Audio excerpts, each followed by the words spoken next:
अस्सलाम वालेकुम दोस्तों, आज है 24 मई 2025 और आप देख रहे हैं खैबर पख्तूनख्वा के खरबूजे से मंडी फट रही है। रेट बिल्कुल बर्बाद, किसानों को बहुत ज़्यादा नुकसान। अस्सलाम वालेकुम यार, मुझे थोड़ा सा टाइम दीजिए। ये बताइए खरबूजा कहाँ का है?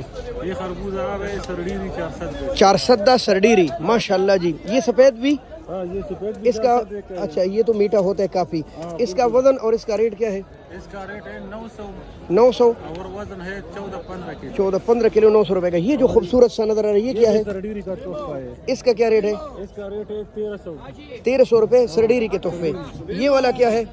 ये वाला भी पिस्ता है, अलग किस्म का। अच्छा, एक अलग किस्म का। इसका क्या रेट है? इसका रेट है 800 रुपया। 800 रुपए का पूरा काटन। पूरा काटन 13-14 किलो। तो ये तो यार किसान ज्यादा बर्बाद नहीं है इस दफा, नुकसान में जा रहे ना। ओए होए होए, चले ठीक है, शुक्रिया।